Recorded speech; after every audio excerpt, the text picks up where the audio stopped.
বসন্তের রঙে নতুন করে রাঙাতে হোলিতে মেতেছে পুরান ঢাকাবাসী। হিন্দু সম্প্রদায়ের উৎসব হলেও প্রায় সার্বজনীন হয়ে ওঠা এই উৎসবে অংশ নিয়েছেন হাজারো মানুষ।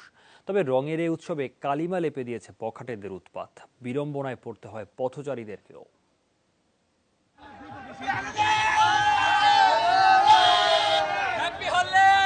বসন্তের আবহে যেন হোলিতে মেতেছে সবাই। সোমবার সকাল থেকেই পুরান ঢাকার শাঁখারীবাজারে জড়ো হন অনেকে।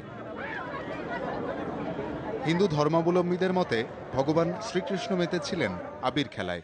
তারই ধারাবাহিকতায় আজকের হোলি উৎসব। তবে সাম্প্রদায়িকতা ভুলে জীবনের উৎসবে মেতে ওঠার উচ্ছ্বাস ছিল সবার কণ্ঠে। ভগবান শ্রীকৃষ্ণ খেলেছিল, এই জন্য আমরা প্রতি বছর এটা উদযাপন করি। রং খেলবো, আনন্দ করব, বাসায় চলে যাব।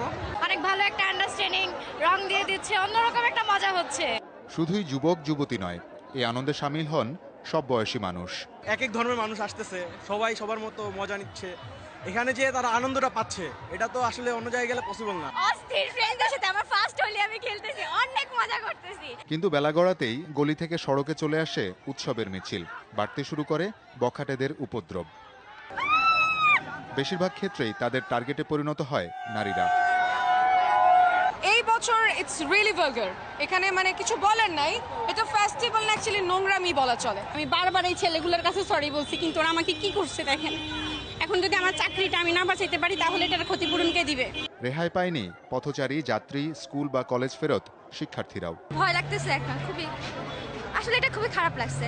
আসলে নিজের অনুমতি ব্যতীত অন্য কেউ মুখে গালে টাচ করাটা পারমিশন না নিয়ে জোর জবরদস্তি করে তো দেওয়ার কোনো মানে হয় না, তাই না? এখানে যারা ইন্টারেস্টেড তারা নিজে থেকেই জয়েন করে। ভার্সিটির লোকেরা আসা যেরকম উচ্ছৃঙ্খলপনা করতেছে, এটা আমাদের সীমিত মতো থাকা দরকার। ভুক্তভোগীদের আশঙ্কা, এমন চলতে থাকলে উৎসব পরিণত হবে আতঙ্কে। হিন্দু সম্প্রদায়ের উৎসব হলেও এতে অংশগ্রহণ করছেন সবাই।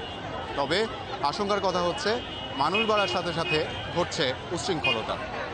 অনেকেই মনে করছেন, যদি পরিমিতি বোধ না জন্মায় তাহলে প্রশ্নবিদ্ধ হবে গোটা উৎসব। শওকত মঞ্জুর শান্ত, যমুনা নিউজ, ঢাকা।